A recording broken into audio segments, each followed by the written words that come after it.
Hey everyone! Today I'm joined by Ēlen Awalom. Ēlen is someone uh, basically met through the integral metamodern space, and she's really bringing kind of embodied communication methodologies to the discussion a lot and exploring and developing some new work in that direction. There's talk of an institute and a direction moving into training scenarios and various forms of sort of advancing and promoting more embodied communication strategies and approaches. Yeah, I've just been wanting to talk, and I know you've been starting to do some more podcasts, so this seemed like a fun idea to have some conversation and to get into a little bit maybe of talking about embodiment in the metamodern scene and maybe some of your story around how you came into this sort of this field, this area, and this scene. Yeah, we'll see what kind of emerges from the conversation. But Ēlen, thank you so much for being here. Yeah, thank you for having me. And I will add that my interest is not only in embodied communication, so talking about relational practices like circling, authentic relating, counsel, nonviolent communication, focusing, I might have mentioned. Some of them emerged out of the integral movement, and some of them came out of other communities, but also somatic work in general. Cool. So the Yeah. link between, so for me, somatic and non-duality are deeply intertwined. Hmm. And so folks don't need to know that. Like, folks that I'm working with don't need to understand like energy medicine or deep non-dual philosophy, but they can still experience the gifts that I think arise from engaging in somatic work. So Yeah. I would say it's somatic work and embodied communication. Cool. Yeah. Thanks for that correction. So, yeah, I mean, I think it's important to talk about the topic because, one uh, critique, I guess you could say, about the metamodern space. People say it's very heady, very cognitive, very conceptual. We're talking about abstract models and, abstract concepts, the meta crisis, and integrative meta theory. It can all be very heady, and so oftentimes there's some pushback in saying like, hey, where's the embodied element of this? Where's the interpersonal, the relational, the emotional, et cetera? And so I figured that would be kind of an interesting, jumping off place to get some thoughts about that. Just sort of like, do some self-reflection as a scene, as a field.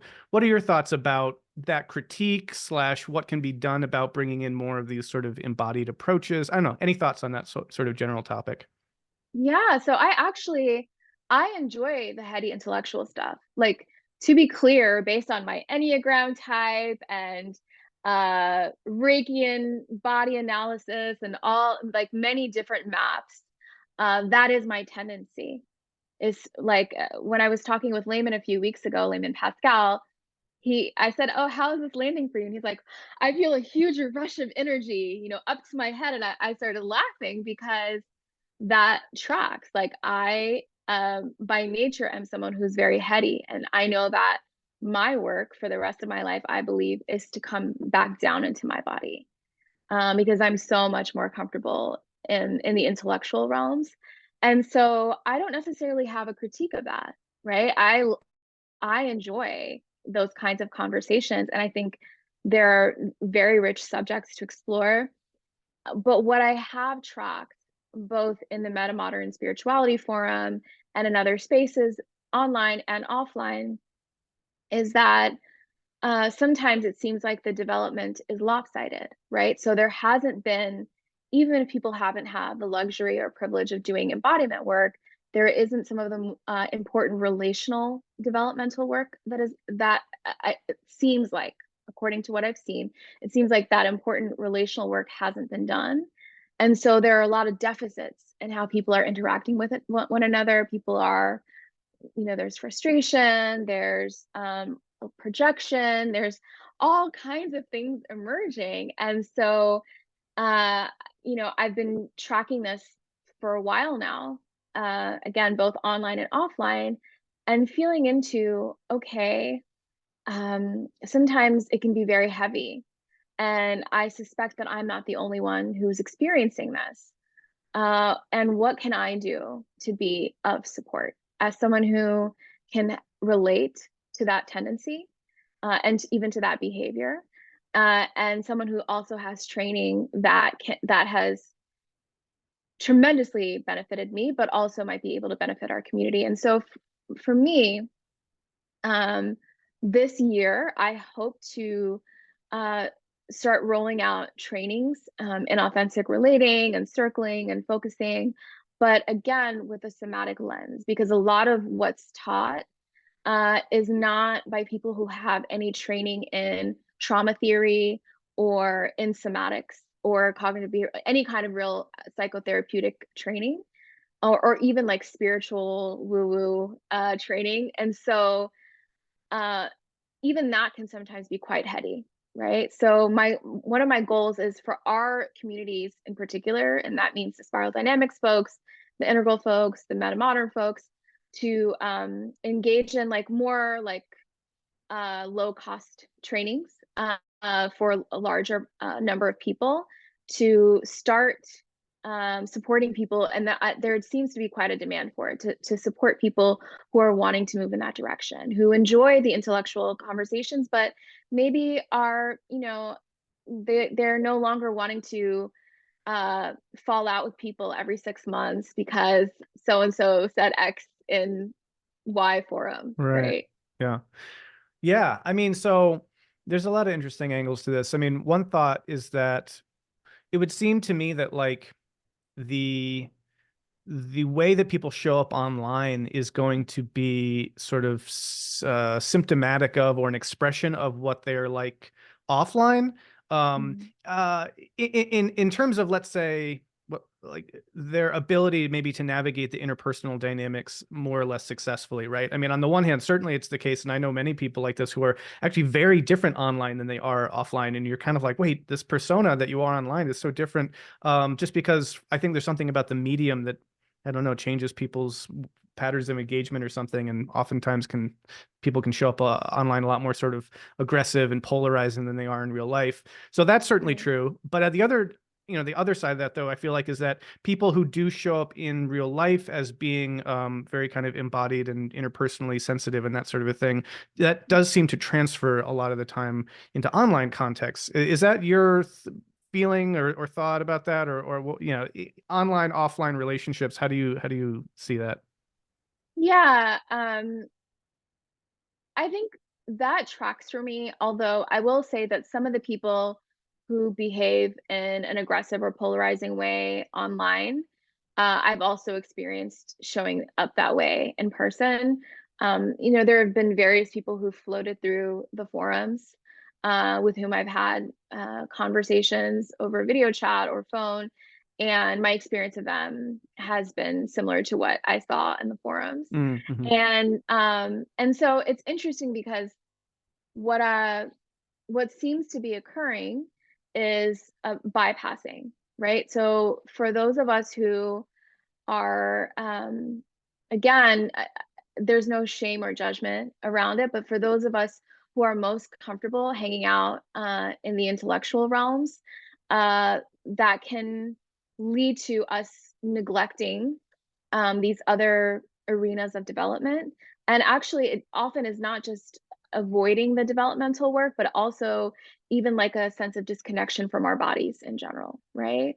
And it's not always due to trauma. Like I said, sometimes there's neurodivergence, and sometimes, according to Vedic astrology or the Enneagram, some might argue that that's who we were born to be, right? That it's not necessarily it doesn't we don't have to think of it as something wrong, right? But that there are additional layers for us to work through based on what our tendencies are in terms of the way that we engage in the world.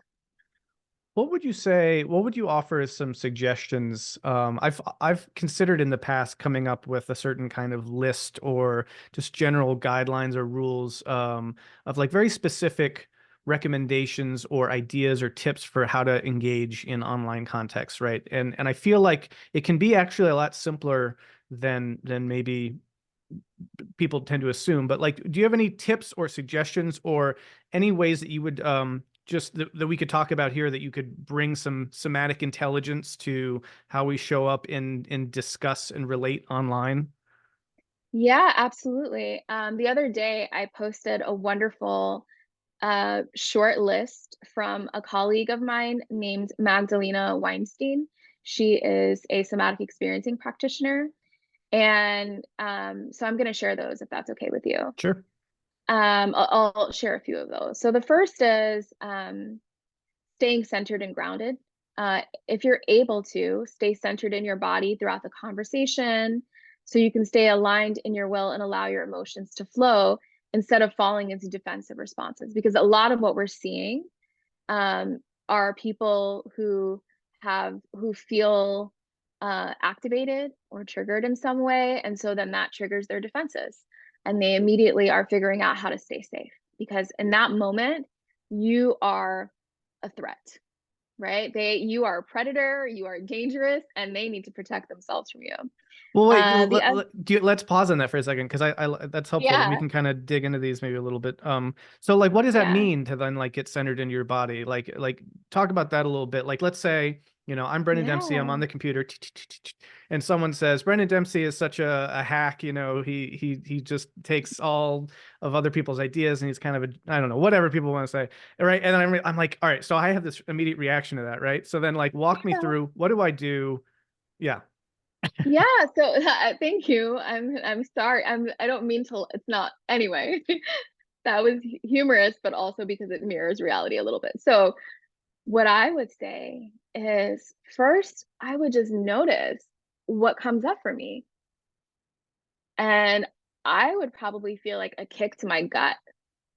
And I would also feel like my boundaries had been crossed, and I would also feel sadness at not being seen, at being someone, I might feel like I'm trying to make peace with all these different communities. I'm trying to build a bridge, and my efforts are not being appreciated. So there might be a lot of different emotions that arise. And so first, I would just track what's happening in various parts of my body. I would check in with like my heart. I would check in with my gut. I would check in with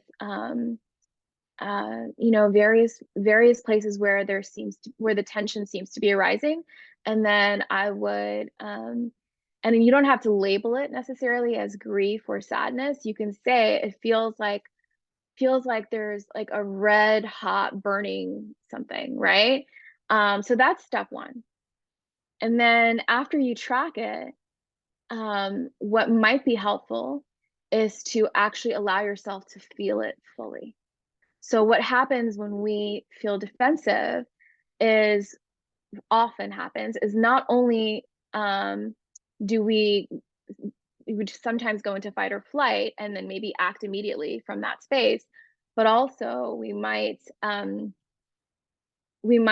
shut down and actually try to avoid feeling those unpleasant sensations when what actually can help liberate us is allowing us or allowing ourselves, allowing our bodies to like um, sit with those feelings, those heavy feelings, because often, not always, but often what happens is they fall away, right? It's like it's similar to meditation, but di- it's a little different in that you're not simply the observer. You're not just simply watching the emotions and watching the stories.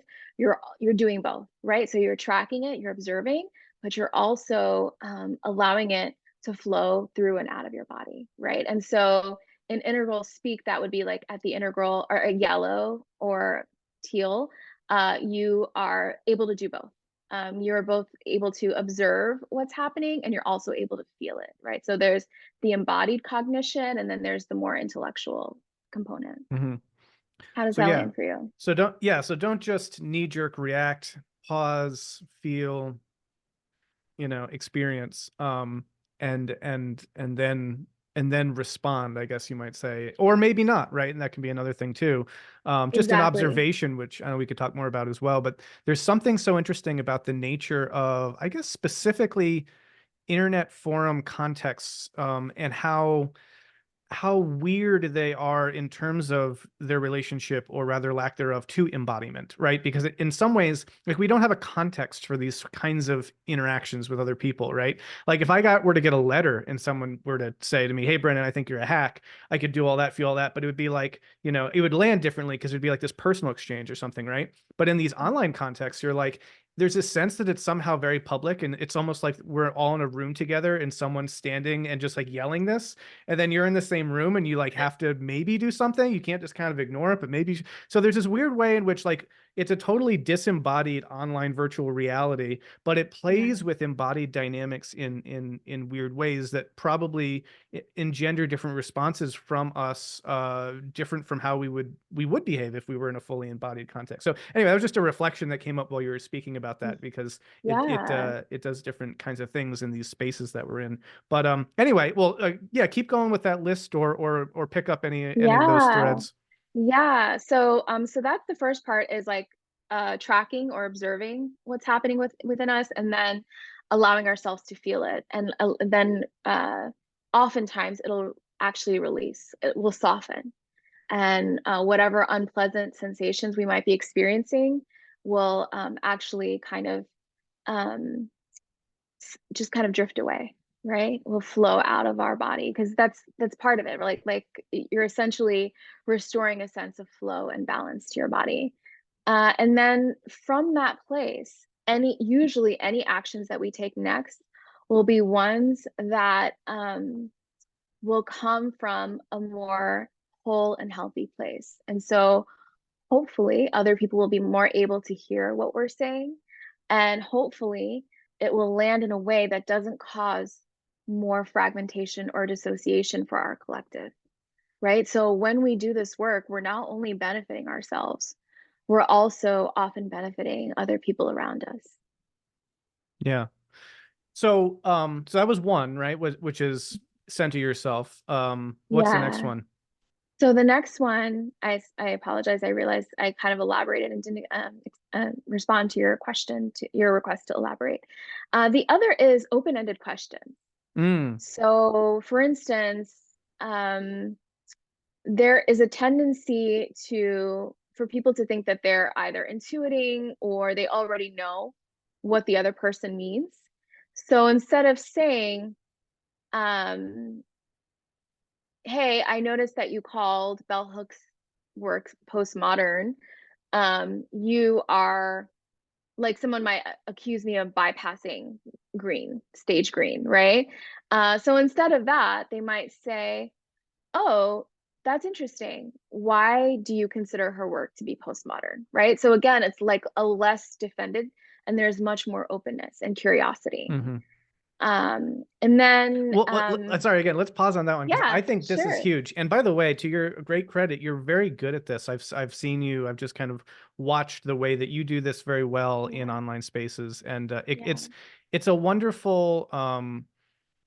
Well, yeah. So my just some thoughts on that. I mean, I think if we yeah, can do that, if we can pause, right? So let's say maybe there's an initial comment that is very pointed, and let's say it's a straight up attack, right? Or there's something very barbed in it, right? So rather than just immediately, well, I think you're wrong, and here's all the reasons why, there's a yeah, pausing, there's a collecting, there's a checking in with yourself, there's a calming, then there's mhm, a asking questions, there's a moving into inquiry. And yeah, I think I think that can be so helpful at de-escalating things at the get-go mhm, whenever possible.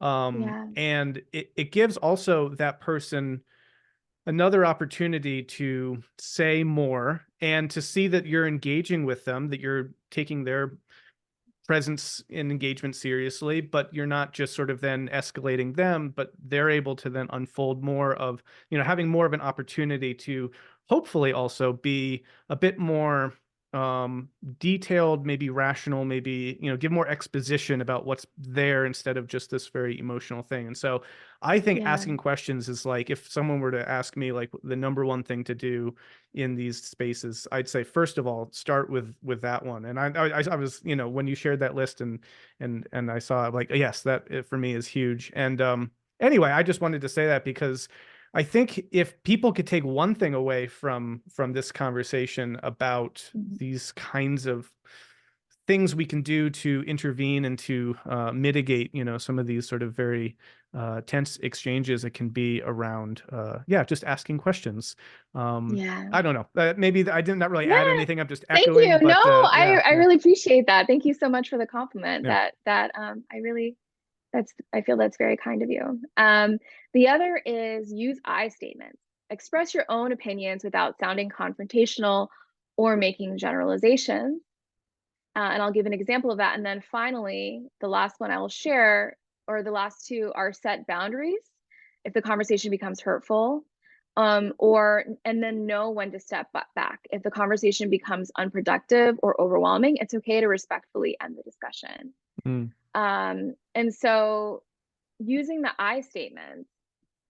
So is it okay if I use an example of a kerfluffle that occurred like a few months ago, or would you rather not bring that up where Yeah, there were try it, and if accusations it being doesn't, if made? it's not cool, maybe I'll edit it Oh, out. But yeah, I mean, okay, yeah, sure. try to be as well. Yeah. I don't doubt that you will be, I but won't use any names. yeah, But exactly, yes, yeah. so there was an instance, there were a few instances a few months ago where you announced the new review that the literary review that you're working on.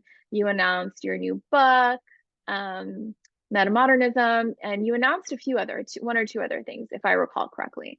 And in the weeks that followed, there was what I experienced as an intense backlash. There were memes being made. There were Mhm. what I felt were accusations, and there was really a profound lack of curiosity. And what I think could have helped steer the conversation in a different direction was if people came to you first, I would say privately, and said, Brendan, I feel that we've been connected virtually for several years. I feel that you invited me to your community, and I feel slighted that you did not include XYZ authors when you didn't attribute some of your work to their influence, right? And I have a story that this was deliberate, right? That you don't want to be associated with such and such. Is that true? And then you would have an opportunity to say, hey, this is actually what was happening in my process. And then you could still get curious about how they're feeling and what's going on. But again, it wouldn't be this really public what I experienced again is kind of like a lot of not just criticism, but like in my body, it felt like an attack, Mhm. right? It really felt like an attack. It felt like there was a lot of charge, a really big energetic charge, and people who maybe in those moments could not figure out how to regulate themselves enough so as to not cause harm to themselves or to the people who are reading or to you, right? So that's an example of how I think using I statements and then also being a little more boundaried would have served our community, right? So the boundaried part would be engaging you privately first, reaching out to you for people who already had established relationships. I felt it would have been appropriate to first talk to you instead of maybe having conversations behind your back or then posting things in forums, right? And then with regards to knowing when to step back, uh, sometimes uh, I have a sense that engaging with someone is unlikely to be fruitful, right? And that um, it's not because I think I'm superior or anything like that. I just have a sense that it would require a tremendous amount of intellectual and emotional labor for us to even be able to get one another's worlds. Like Mhm. that's a term from authentic relating, right? So Mhm. that's when you're able to understand the person and they're able to understand you as well, right? And so yeah, sometimes maybe I've been tracking something for a period of months or years where it seems like someone consistently shows up in that way and I decide, oh, this seems to be a trend with that person, and honestly, I have a lot of work that I'm trying to execute right now, or I have other, ways that I want to distribute my time and my resources. So I'm not going to engage, and that's also okay, Like, we don't have to respond to everything. People Mhm. are not entitled to our energy or our labor, Yeah. right? Like, and if we are feeling super compassionate, then we can let them know that, like, hey, I'm not really up for this conversation. Thanks for the question. I'm complete, and we step back. But we also don't have to do that either. So that's the other piece of it, is that people are not entitled to responses from us, and people are not entitled, Brendan, to anything from you. Like, you provide all of this free labor on a daily basis, right? So now this is turning into a therapy Yeah, I session, was gonna say but it's nice. I mean, but for the record, for those watching, we didn't get into this thinking, "Hey, we'll have an opportunity to dissect this whole thing about Brendan's book and all that." But it's been, yeah. So it doesn't have to be about me, but thanks. But yes, all that is. I think these are generally applicable sorts of strategies, and what you yeah, just said about the boundary bit is, I keep seeing this meme that I return to when things come up, which is that you're not in was it you're not responsible to show up to all the fights you're invited to or something like that. yeah, yeah, That we often do feel, especially with online context, right? You just like someone tags you and they're like, blah blah blah blah blah blah blah blah. And then we feel like, oh no, now I have to craft some long response or whatever. And sometimes like, yeah. no, you don't. You can just let that go. And but I guess to bring this back to the embodied somatic element of this, try to weave, Mhm. some more thoughts about that angle in on all this. I mean, it seems to be these sorts of exchanges that show up, these discussions and debates online, are calling forth all these different parts of us. Some is very cognitive and conceptual, and we have, oh, I have a thought or response or reflection to that, or a counter argument or something. But then a lot of it is also just making these huge withdrawals from our emotional energy, and is making a lot of demands on our interpersonal intelligence to be able to navigate how is this going to land, not just with the person that I'm talking to, but to Mhm. the people who will also be reading this and other contexts, Mhm. right? So that's a huge, like, there's a lot going on there. I don't know, just, yeah, any more thoughts on this whole Yeah, matrix of things? yeah. So my thoughts are, I know that there are a lot of people who silently observe, right? And um so I agree with you. It's not simply you responding. It's not simply a conversation between you and whoever you're engaging with, or me and whoever I'm engaging with. There are usually hundreds or even thousands of other people reading our words. Um, and I think actually what's arising for me in the moment is like, um, even offering like a drop in lab for the Metamodern community, like, Hmm. but still, I would have to charge people because it's a lot of work, but like like a very low cost drop in lab, so people could like explore some of these things, and I think that then the energy in the space would start to shift, right? But uh, that's really what's arising, because I've also had conversations with people who don't necessarily comment or engage, but who are tracking these things. And sometimes they have a lot of stories about what's happening, or why you're saying the things you're saying, or why others are behaving the way that they're saying. And the truth is that we know very little about one another. Mm, We really barely know each other, mm, right? I mean, even think about, like, you can be partnered with someone for like 5 years and you've still just barely scratched the surface, right? But oftentimes, especially in online spaces, like, there's a false sense of familiarity. And mm. I think that doing these kind of virtual labs might help people remember that we're strangers, remember that maybe we do want to have some protocols for how we're engaging one another. And then also, either relearn or begin to learn how to regulate ourselves. Because again, it's about, we're here talking about spirituality, right? And Right. I don't want to make too much about your forum, but like, presumably many of the people are passionate about spirituality, and perhaps have a non-dual perspective. And so sometimes that's what really, like, uh, I it leaves me quite curious, Yeah. because um yeah. Well, So I was gonna say my couple years ago, my mother was in the group, and after, I don't know, like a month or two, she left. And I'm like, hey, I noticed you left the group. She's like, yeah, everyone's saying, oh, I'm green or you're green and I'm yellow. And she's like, I don't want any of that stuff, so it can be a huge turnoff to people, especially Yeah. actually with those with religious trauma who come from experiences where everything about Mm. spirituality has been some kind of a one-upmanship and some kind of a, I'm holier than thou sort of a thing.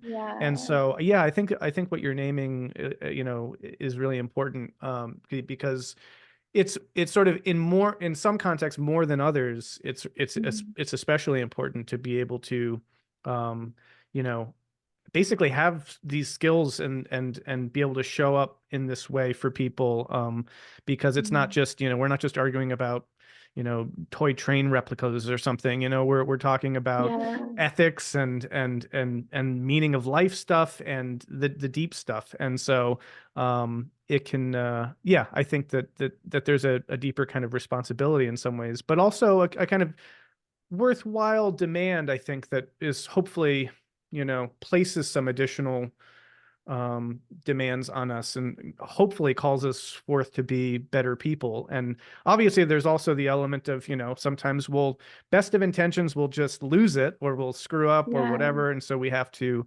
be gracious with ourselves around that sort of a thing.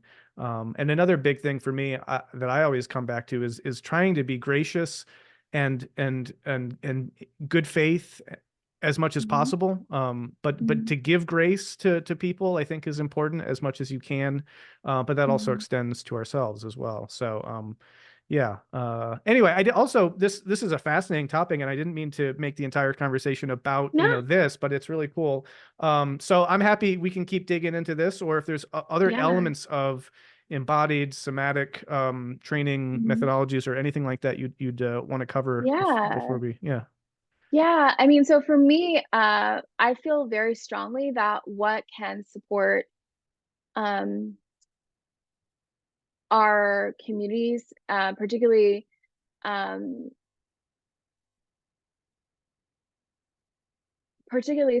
sometimes people have like I don't know if you believe in the idea of a center of gravity in terms of developmentally, because we might be all across the board developmentally, but sometimes we have a center of gravity. So I won't even talk about that, but I'll just say in supporting the entire community, part of the way that I think we can support the entire community in moving to what I believe is like second tier, an embodied state of second tier thinking, again, with my inner girls speak, is doing this kind of work, right? So I think when people learn how to slow down, then there's less victim stories, right? There's less of a notion of, oh, it's because I'm an elder, I'm like 66, and these are like a bunch of like millennials and they're being dismissive towards me, or oh, it's because I'm X ethnicity or Y gender or whatever it may be, right? There's more of a capacity to slow down. And then also for people who maybe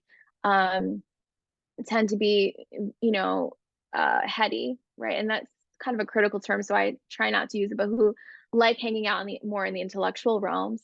It can also support us in sensing more and feeling ourselves and feeling others and showing up in a more empathic way, right? Because there are shadows to every orientation, every way of orienting to the world. um, so the other thing I think I would say is uh, based on what I know about um, liminal web communities over the last few decades, a lot of what's transpired and a lot of the goals, the unmet goals, despite the brilliance in the space, are because of this Hmm. tendency Hmm. of intellectually bypassing, right? So um, if you're brilliant, but you don't know how to engage with other humans in a way that they experience as healthy and productive, then people aren't really going to listen, Hmm. right? Or if you are very intelligent and even have, the ability um, to persuade a large group of people, but you have a tremendous shadow, right? Like a lot of ego, a lot of a lot of darkness that hasn't been addressed, then that's also going to be detrimental, right? Mm, And I feel strongly, and I want to be clear that it's not only me. There are other people in the lineage. There's Sunil Bonder, who's the author of Waking Down in Mutuality, and was like the right hand man of Adi Da for several decades.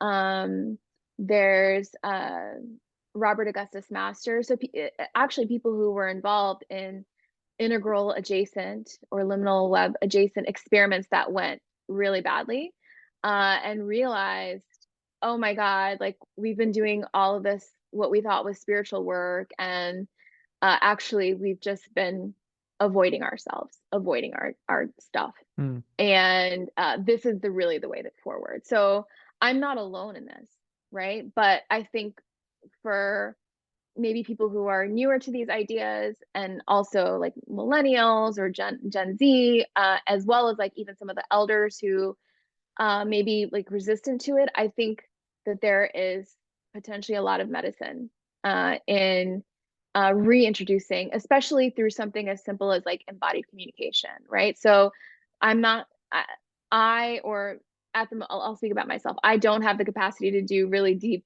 somatic healing work with like thousands of people in our community. But what I do have is the ability to support people in learning how to convey what's happening in their experience in a way that, again, reduces suffering for everyone. Because usually mm. that is like that's at the core of our belief. Like we want to reduce suffering for all sentient beings, right? But often it's not, because that's not our intention or our goal, but we kind of get lost on the way there. We don't know how to actually embody that in our daily life. Yeah. And this is the stuff that you're looking to do more of, and that you're kind of, so Yeah. yeah, talk a little bit about like your your vision as you're, well, we're starting a new year now, but like over the Yeah. next year or 2 years, like what would you like to see this flourish into, this sort of work? What are you kind of aiming Yeah. to do around all this?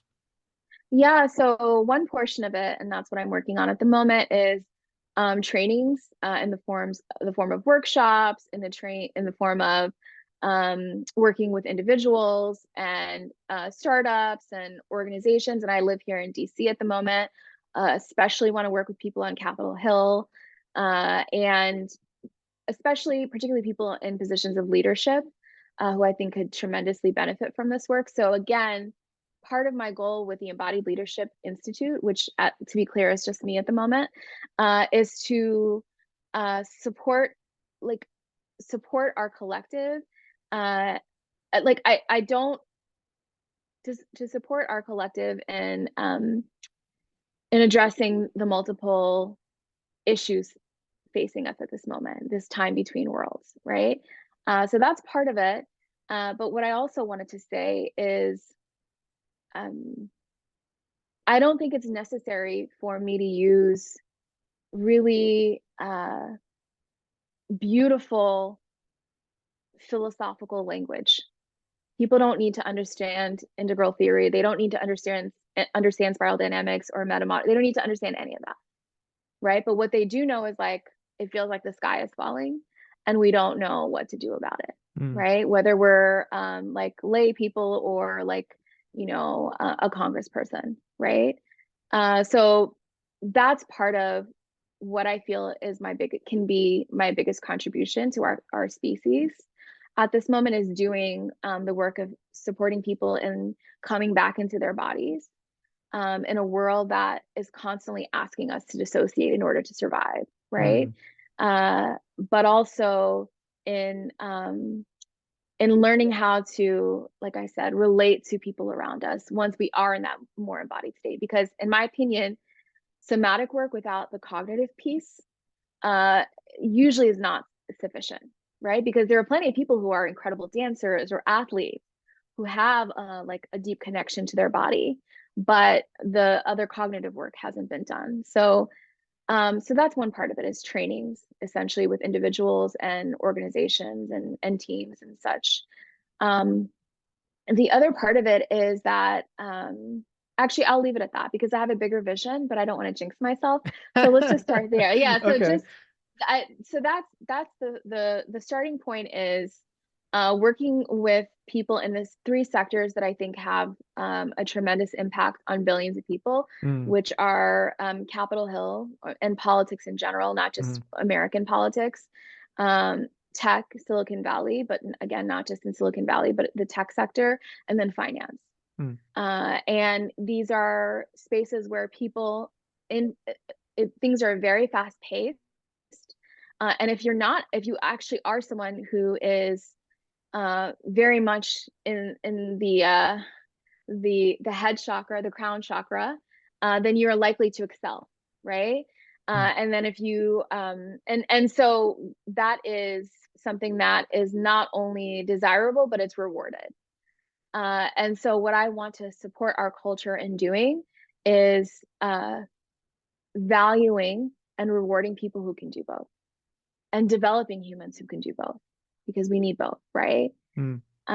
So that's it in a nutshell. Yeah, well, that's awesome. I mean, it's clearly very necessary work. And as you say, like the whole system and its incentive structures are set up to kind of work counter to a lot of those things. So, especially in politics, right? Which is like where the whole thing is set up just to kind of get people at each other's throats, and actually precisely not to kind of be able to sit with them and hear them.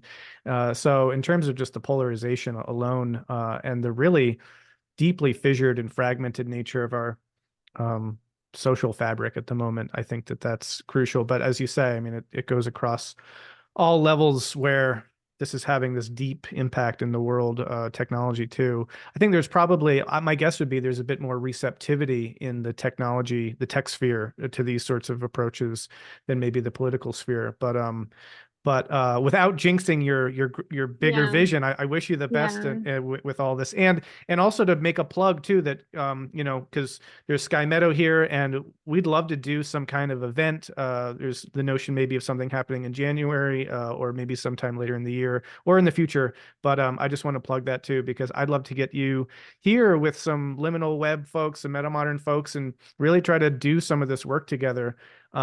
Because yeah, I mean, I think from where I sit, we have some fascinating conversations online and we get into some really deep stuff, but there isn't any substitute for some of that deeper embodied somatic interpersonal relating, which, I mean, maybe partly as a defense, like just can't happen really in online context, right? I mean, we can certainly show up as best we can in those ways, but like if we're looking for that kind of work and for that sort of more embodied activity, I don't know yeah, how you do that in a disembodied virtual space. So it really, as far as I see, it really requires coming together and doing that together.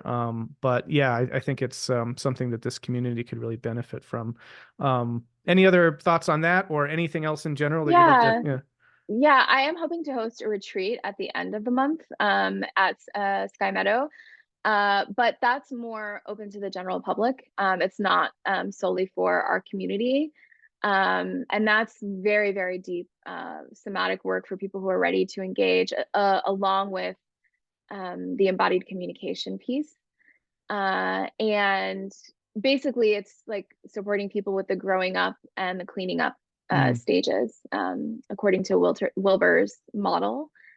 And then the other thing I would say is, and we can chat offline about it, is that I do, while I'm stepping away from engaging in a lot of forums on Facebook, I am crafting more accessible, more cost effective offerings for people to engage.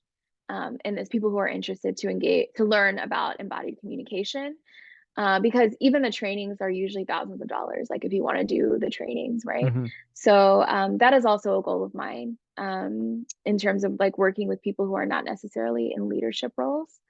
And then finally, Stephen Porges, there was an interview that he did on Rebel Wisdom a few years ago where he talked about polarization. Now, Stephen Porges is a brilliant neuroscientist and the creator of something called polyvagal theory. And so, like, a leading figure in the world of somatic psychology.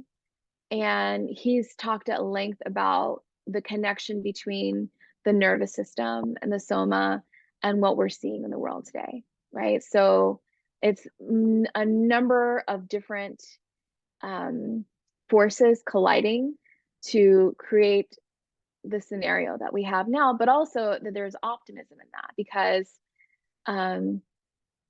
for me, finding somatics has filled me, finding somatics and doing the work myself has filled me with tremendous optimism about our possibility. Yeah, tremendous optimism about our entire species, even the ones who are most traumatized and seem most disconnected from their hearts and their bodies.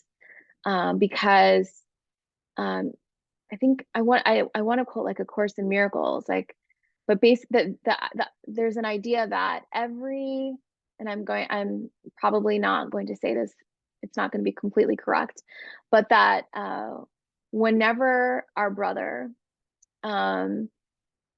engages in behavior that we consider to be discordant or undesirable, it's either a call for it's a call for love, right? And so even the people who are behaving in ways that we experience as harmful or destructive or atrocious, are they're some of the ones who are most in the most severe amounts of pain that they can't even begin to feel, right? And so it helps to lead us away from this idea of us versus them, or even the need to demonize others. Like, it supports us in developing more empathy, boundaried empathy and boundaried compassion, Mm. but also there's a way out of this. So for me, somatic psychotherapy is one of the major ways out of the situation that we find ourselves in, or maybe through and out. Hmm. Yeah. Yeah. Well, fascinating stuff. I mean, there's so many, you know, Yeah. directions it could go in, in terms of, Yeah. but from my own proclivity too, I also then want to kind of move in like theoretical directions, which I feel like might be antithetical to the topic. But it Yeah. does. There's important ways to be able to situate this kind of work in kind of broader how we understand human relationship and human development, right? And to be honest and real about all of that as well, which I guess I'll just say is one of the things that I find to be the hardest.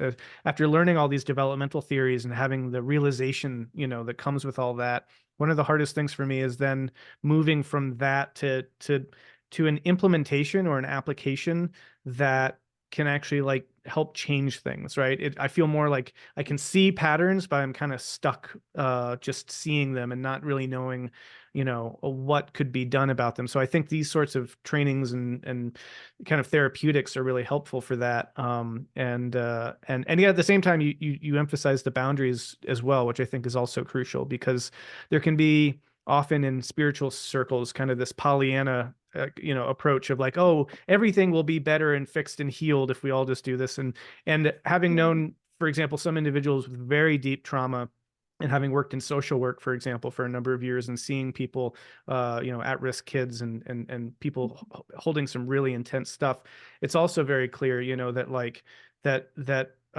this is long work, that it's we can make progress, and we can change, and we can heal, but it's not certainly any kind of like perfect, rosy colored everything will be better. It's hard work, and it's often grueling to kind of just get a little bit further, but there is progress that's possible, as much as it's in the context of these really often very structural and systemic problems as well, and deep psychological hurt and all this sort of stuff. So it's really, Yeah. yeah, engaging with the real messy, dark realness of humanity as well.